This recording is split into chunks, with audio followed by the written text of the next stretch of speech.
Jina la Bwana wetu na litukuzwe tena siku hii ya leo, na kusalimu katika jina lake Bwana wetu Yesu Kristo.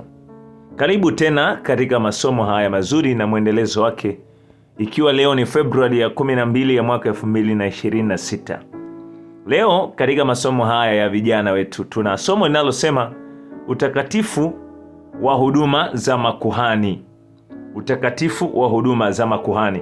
Somo hili limejengwa katika kitabu cha Mambo ya Walawi sura ile ya 1 mpaka sura ya 10. Na fungu lake kuu linatoka kitabu cha Yohana sura ile ya 10, fungu lile la 11 na fungu la 12. Nalo linasema, mimi ndimi mchungaji mwema. Mchungaji mwema hutoa uhai wake kwa ajili ya kondoo. Mtu wa mshahara wala si mchungaji, ambaye kondoo si mali yake, humwona mbwa mwitu anakuja, akawacha kondoo na kukimbia, na mbwa mwitu huwakamata na kuwatawanya.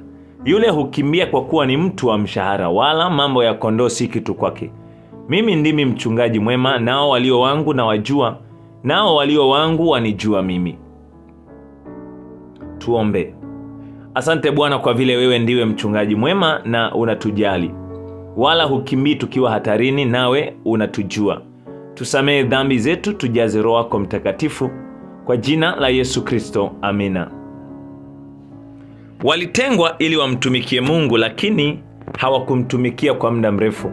Makuhani na wote waliotumika kwenye hekalu walikumbushwa na kufundishwa tena na tena kuhusu kazi ya Kristo kwa wokovu wa binadamu. Huduma iliendeshwa kwa makusudi ya kujenga upendo katika mioyo ya watu kwa Mungu na sheria yake. Kafara ya kondoo asiye na kosa ilikuwa ni fundisho la upendo wa Mungu aliyemtuma mwanawe kuteswa na kufa kwa ajili ya dhambi zetu. Kamwe tusifikiri Mungu ana hasira nasi, bali tujue kwamba wigo anaotuwekea wa sheria ni kwa ajili ya usalama wetu. Sheria zake zinaambatana na upendo wake kwetu sisi. Endapo tutafanya tunalopenda, tutawahuzunisha wenzetu na kisha Mungu pia. Madhabahu ilikaa katikati ya Waisraeli, ikionyesha kuwa Mungu ndiye mfalme anayetawala katika Israeli, na Walawi wakaweka makambi yao kuzunguka hekalu. Madhabahu ilikuwa takatifu, ilitengwa na kuwekwa wakfu. Mungu ni mtakatifu, anataka nasi tuwe wateule na watakatifu kadri inavyowezekana kwa binadamu kuwa mtakatifu. Hebu kijana na mtoto, fikiria katika matendo, nia, maneno au mawazo yako, je, ni matakatifu? Daudi alisema, nami nitakaa nyumbani mwa Bwana milele, au nikae nyumbani mwa Bwana siku zote za maisha yangu, ni utazame uzuri wa Bwana kwenye madhabahu. Madhabahu inaonyesha uzuri, haki na rehema za Mungu. Njia ya Mungu ipo kwenye utakatifu. Zaburi sura ya 77 fungu la 13. Madhabahu ina mafundisho mazito na makubwa.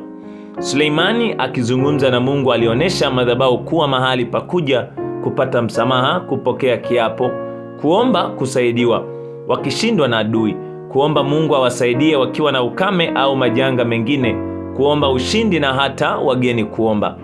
Baada ya yote yaliyofanyika katika kuwaweka wakfu watoto wa Haruni kwa kuwavisha mavazi mapya rasmi, mishipi na vilemba, haikupita muda nao waliamua kufanya uovu. Damu ya kafara ikiwa imewekwa kwenye masikio yao, vidole gumba na vidole vya miguu yao. Mambo ya Walawi sura ya 8 fungu la 24. Mioyo yao bado ilikuwa na mshangao mtakatifu kwa kuona moto uliotoka mbele za Bwana na kuiteketeza sadaka ya kuteketezwa. Mambo ya Walawi sura ya 9 fungu la 24. Hakika inatupasa kumwomba Mungu uwezo wa kutenda yampendezayo.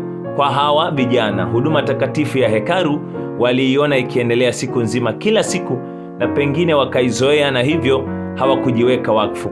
Ila kama walisahau, waliona paji la uso wa baba yao likiwa limeandikwa mtakatifu kwa Bwana kwa maandishi makubwa. Walielewa na kujua, kwani baba yao mdogo Musa aliwaeleza vizuri kwamba walipaswa wawe mfano kwa vijana wengine waliotoka Misri. Walipewa majukumu makubwa na Mungu, naye alitaka wafuate aliyosema. Walikuwa viongozi wa kiroho kwa vijana wengine wa Israeli, lakini walikunywa pombe baada ya kuwekwa wakfu. Kwa mtu yeyote awekwaye wakfu, hili ni kosa la kutisha. Maskini hata hatujui katika msafara ule wa kwenda Kanaani waliipata wapi pombe. Hata leo wapo wachungaji wanaoharibu kondoo za malisho ya Bwana na kuwatawanya. Kwa sababu hiyo Bwana anasema, kwa sababu hiyo Bwana Mungu wa Israeli asema hivi juu ya wachungaji wanaolisha watu wangu: mmetawanya kundi langu na kuwafukuza, wala hamkwenda kuwatazama. Angalieni, nitawapatiliza uovu wa matendo yenu, asema Bwana. Yeremia sura ya 23 fungu la kwanza na la pili. Yeremia anaongeza zaidi kuhusu wachungaji wasiofanya wajibu wao, ambapo siku hizi kwa ajili ya ukuhani wa kifalme kila muumini amepewa kazi hiyo. Bwana asema, nami nitawapa ninyi wachungaji wanipendezao moyo wangu, watakaowalisha kwa maarifa na fahamu. Kisha itakuwa mtakapoongezeka na kuwa wengi katika nchi hiyo, asema Bwana, siku zile hawatasema tena sanduku la agano la Bwana, wala halitaingia moyoni, wala hawatalikumbuka, wala hawatalizuru, wala hayatafanyika hayo tena. Wakati ule watauita Yerusalemu kiti cha enzi cha Bwana, na mataifa yote watakusanyika huko Yerusalemu kwa ajili ya jina la Bwana, wala hawatakwenda tena kwa ukaidi wa moyo wao mbaya. Siku zile nyumba ya Yuda watakwenda pamoja na nyumba ya Israeli, nao watakuja pamoja kutoka nchi za kaskazini mpaka nchi ile niliyowapa baba zenu iwe urithi wao. Lakini mimi nalisema, nitawezaje kukuweka pamoja na watoto na kukupa nchi pendezayo, urithi ulio mwema wa mataifa? Nami nikasema, mtaniita baba yangu, wala hamtageuka na kuacha kunifuata. Yeremia sura ya 3 fungu la 15 mpaka fungu la 19. Damu waliopakwa masikioni, mikononi na miguuni haikuwasaidia. Hii inatuonesha kuwa pombe iwe mwiko kwetu, maana inapoteza fahamu na akili na kufanya tusijali vitu vilivyowekwa wakfu. Kamwe kileo chochote au pombe visiingie mdomoni mwako. Tunaambiwa kuwa Nadabu na Abihu walitwaa kila mtu chetezo chake, wakatia moto ndani yake, wakatia na uvumba, nao wakatoa moto wa kigeni mbele ya Bwana ambao yeye hakuagiza. Kisha moto ukatoka hapo mbele za Bwana, nao ukawala, nao wakafa mbele za Bwana. Musa akamwambia kaka yake, Mungu anasema, nitatakaswa mimi katika hao wanikaribiao, nami nitatukuzwa mbele ya hao watu wote. Haruni alinyamaza kimya, alipigwa na butwa na kutetemeka kwa kufiwa na watoto wawili kwa siku moja, tena kwa ajili ya kutenda uovu kwa Bwana.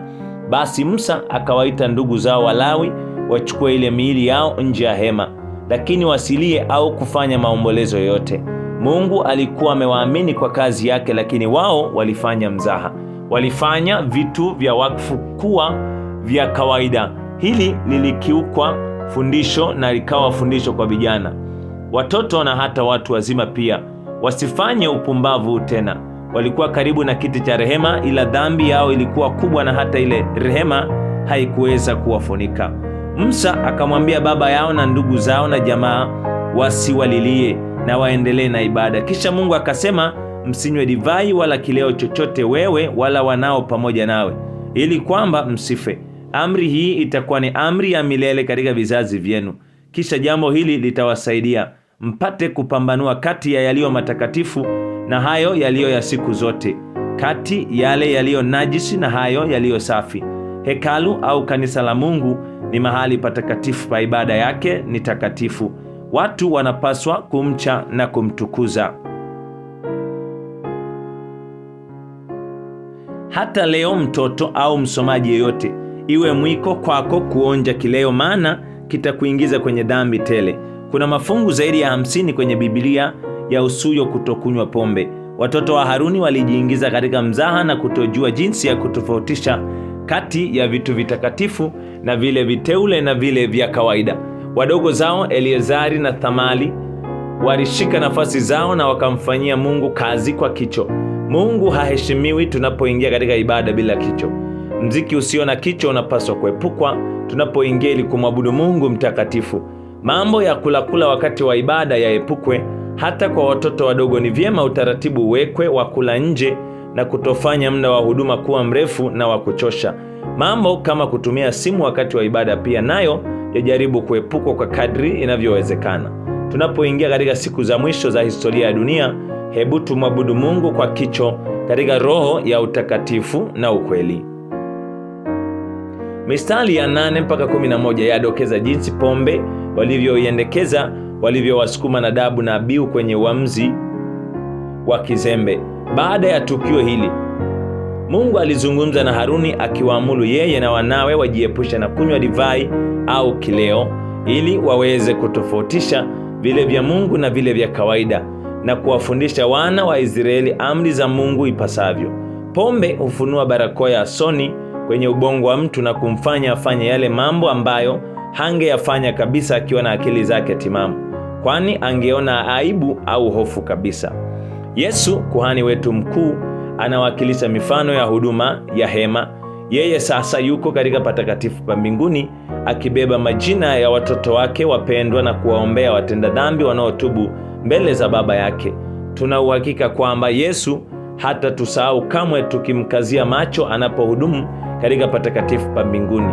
Yabidi tuitoe miili yetu kama dhabihu iliyo hai, takatifu na ya kukubalika mbele za Mungu kwa njia ya neema ya Kristo, bila ya kuwa na dosari.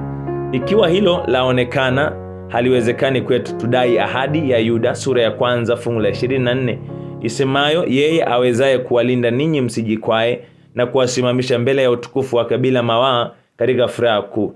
Yeye aliye Mungu pekee, Mwokozi wetu, kwa Yesu Kristo Bwana wetu. Utukufu una yeye na ukuu na uweza na nguvu tangu milele na sasa na hata milele. Amina.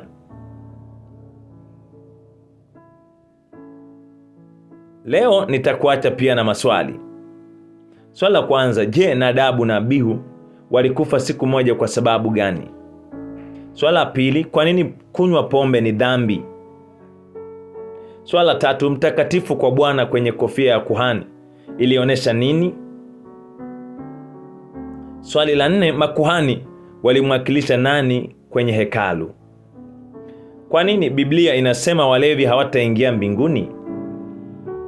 Kwa nini tumeagizwa mara kwa mara kuweka tofauti kati ya vile vitakatifu na visivyo vitakatifu, na kati ya vile najisi na safi? Hii inamaanisha nini? Kuna mahali pengi kwenye Biblia wamesema tusinywe pombe. Unaweza kusema mahali pawili tu.